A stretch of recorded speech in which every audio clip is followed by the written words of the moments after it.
Hello students, welcome back to your biology class. In this video, we will start with a new chapter, lesson 13, Skin, the jack of all trades. In the last video, we have studied about respiration in plants and half of it is still left that I would continue in the month of October. But now we will be studying this chapter, Skin, the jack of all trades. So as you know that skin is your outermost covering of the body, right? And you also know that its major function is protection. But it is not only protection, rather the skin performs many functions, and that is the reason it is called the jack of all trades, because it performs unnumberable functions. We will go through in this chapter the structure of the skin as well as the functions performed. So one thing more, that skin is not just the simple covering, it is the most active organs of the body, and you know that this is the largest sense organ also. So skin is the largest organ of our body. It accounts for 15% of body's total weight. Okay, then it also the skin belongs to the integumentary systems of our body.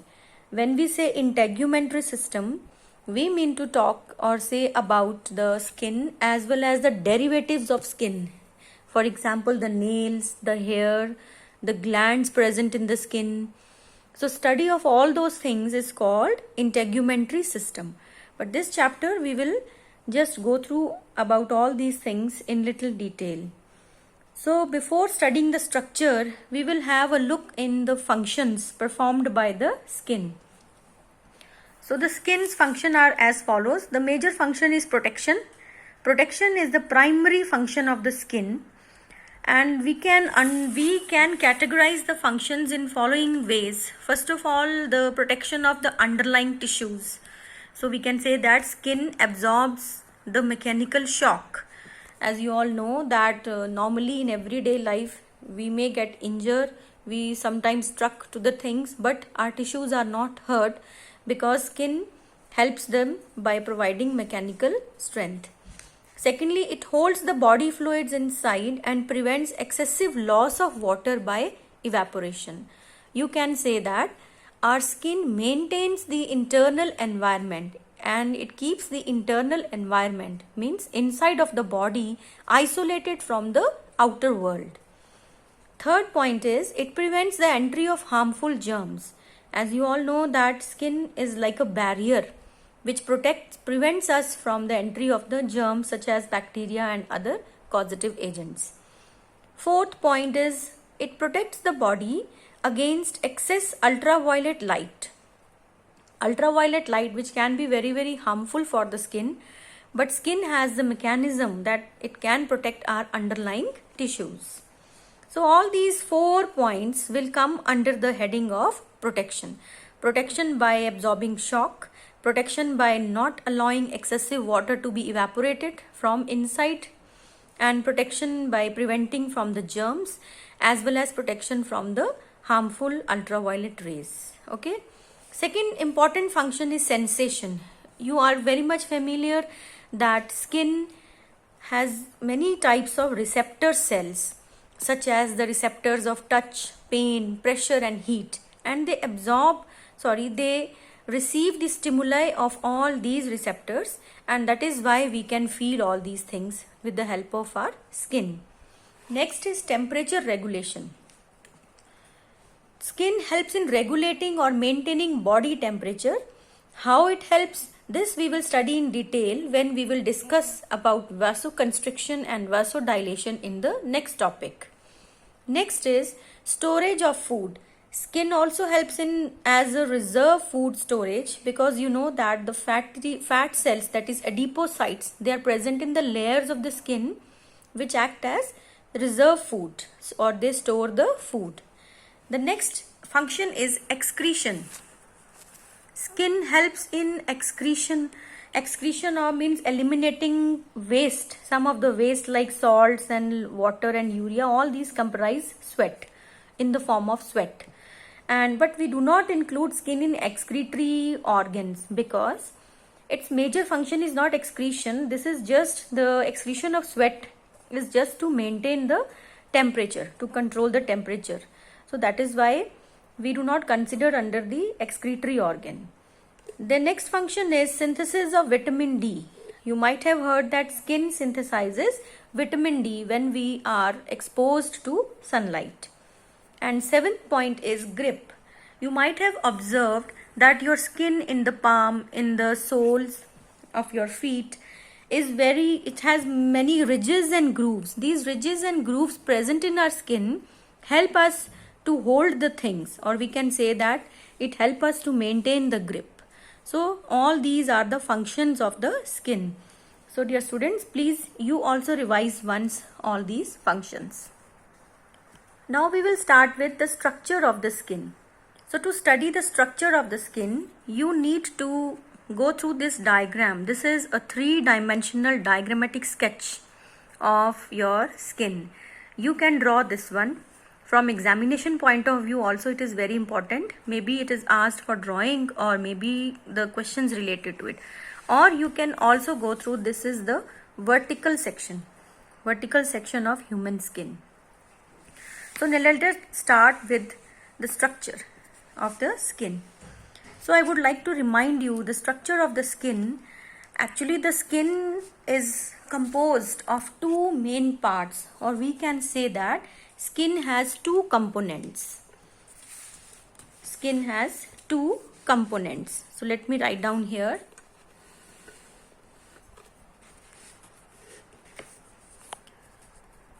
We can say that skin comprises of two components. First is the skin proper, and the second one is derivatives of the skin. Derivatives, when we say about derivatives, many things are derived from the skin, such as the hair, the nails, and the glands present in our skin. These all are the derivatives. You all know about sweat glands and the sebaceous glands, oil glands. So first we will study about the skin proper and then about the derivatives. Now coming on to skin proper, it is further, we can say the skin is made up of layers, and the layers can be classified as epidermis, the outer layer, epidermis, and below it is dermis. And below dermis, whatever is there, we can also call it as hypodermis. So if we are going to draw, because you need to draw this diagram and practice it, so little bit I will draw with you, or you can also try along with me. So let's say this much part is your, let's say, epidermis. We have to show these grooves and ridges because your skin has grooves. We call them papillae. So this much part will be your epidermis, and this part below the epidermis belongs to dermis. And beneath this dermis, you have fatty cells, or you can say layer of adipose tissue. You can draw in this way the adipose cells. And then what is below these adipose cells? Maybe there are muscles and some other connective tissue, all those things. Okay.